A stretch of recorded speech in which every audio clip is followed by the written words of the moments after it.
Meron pong kaparusahan ang mga taong pinipiling sumuway sa ating Panginoon. Merong kaparusahan kapag mas pinili po natin na hindi makinig sa ating Panginoon. Meron pong kaparusahan kapag hindi po natin tinupad yung mga utos ng ating Panginoon. Meron lang po akong gustong i-share po sa inyo na Word of God na ito po ay natutunan ko po sa aking devotion kaninang umaga.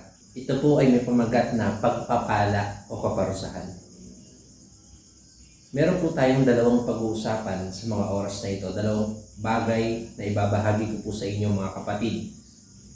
Ang una po ay may pagpapala kung ikaw ay magiging masunurin sa Diyos. Alam na alam po natin yan bilang isang mananampalataya na kapag tayo po ay sumunod sa ating Panginoon, tayo po ay makakatanggap ng pagpapala. Sabi po ng ating Panginoon sa aklat ng Leviticus chapter 26 verse 3 hanggang 13, kung susundin ninyo ako ang aking mga tuntunin at tutuparin ang aking mga utos, pauulanin ko sa tamang panahon at mamumunga ng sagana ang mga punong kahoy sa kaparangan. Kahit tapos na ang panahon ng pitasan ng prutas at panahon ng muling pagtatanim, ay gumigiik pa kayo. Sasagana kayo sa pagkain at mamumuhay ng panatag.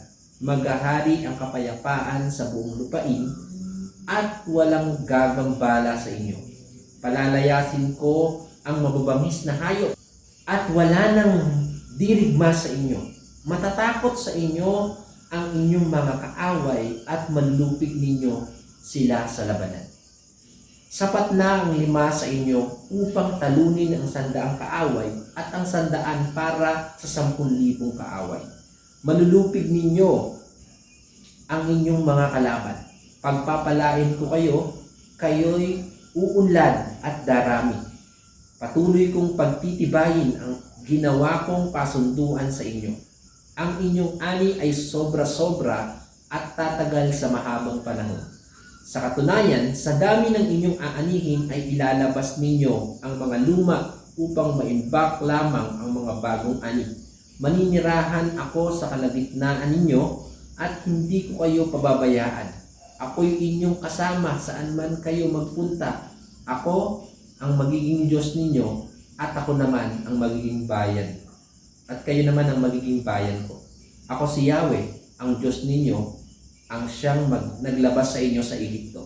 Pinalaya ko na kayo, kaya't wala na kayong dapat ikahiya kanino man. Napakaganda pong verse na ito na kung saan sinasabi po dyan ng ating Panginoon na kung tayo po ay susunod sa ating Panginoon, kung tayo po ay susunod sa tuntunin at kung tayo po tutuparin po natin yung mga utos ng ating Panginoon, meron po tayong pagpapala na matatanggap sa ating Panginoon. Sa madaling salita po, kung tayo po ay mananampalataya sa ating Panginoon, meron pong pagpapala tayong matatanggap. Ito pong sulat na to, aklat na to, ay para sa mga taga-Israelita. Pero kung ito po ay i-apply po natin sa atin bilang isang mananampalataya na kung saan kailangan talaga natin sumunod sa ating Panginoon. Kapatid, sabi ng Panginoon, kapag ikaw ay sumunod, meron pong pagpapala. Sabi dito, kung susundin ninyo ang aking mga tuntunin at tutuparin ang aking mga utos, pauulanin ko sa tamang panahon at mamumunga ng sagana ang mga punong kahoy sa kaparangan. Napakaganda po.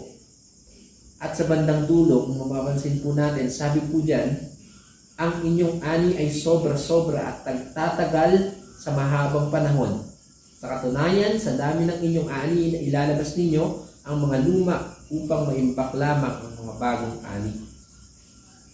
Ako'y inyong kasama saan man kayo magpunta. Ako ang magiging Diyos ninyo at kayo naman ang magiging bayan ko.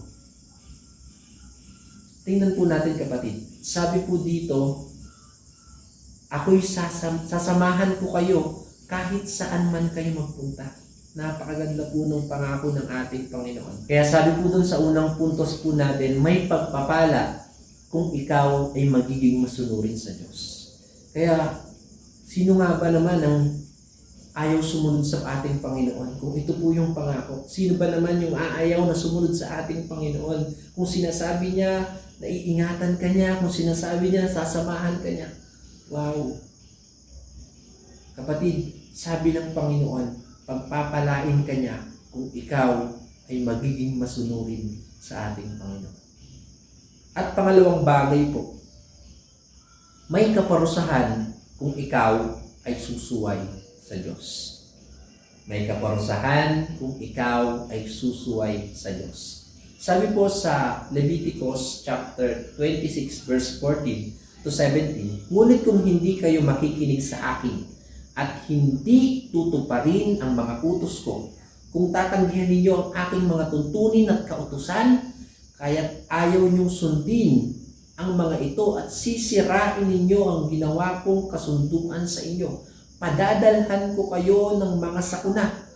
Makakaranas kayo ng matinding sakit na magpapalabo ng inyong mata at magpapahina ng inyong katawan.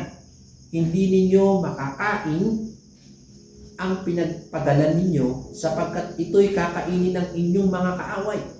Hindi ko kayo gagabayan at pababayaan ko kayong malupig.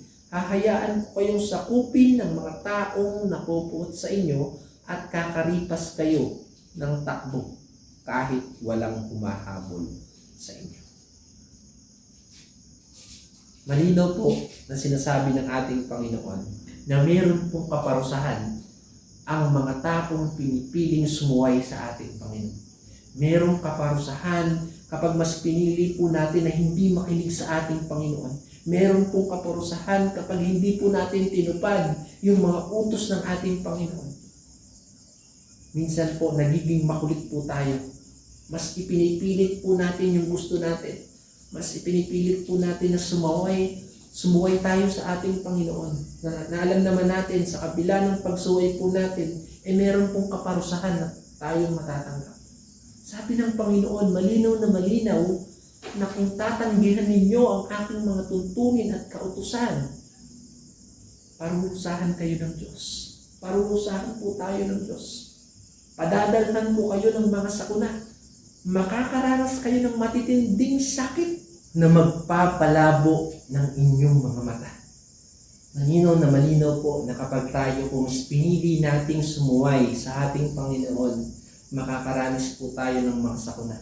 Makakaranas po tayo ng mga sakit kapag tayo po ay sumuway sa ating Panginoon. Kaya kapatid, malinaw po ang sinasabi ng ating Panginoon na kapag ikaw ay sumunod sa Diyos, pagpapalain ka niya, at kapag ikaw ay sumuway sa ating Panginoon, ikaw ay paparusahan. Huwag na po nating pairalin ang ating kakulitan, mga kapatid. Mas piliin na po nating sumunod sa ating Panginoon dahil sinasabi po ng ating Panginoon, merong kaparusahan kapag ikaw ay sumuway sa ating Panginoon. At may pagpapala ka naman kung ikaw ay susunod sa ating Panginoon. Kaya sana po tayo ay ang piliin po natin ay ang pagsunod sa ating Panginoon.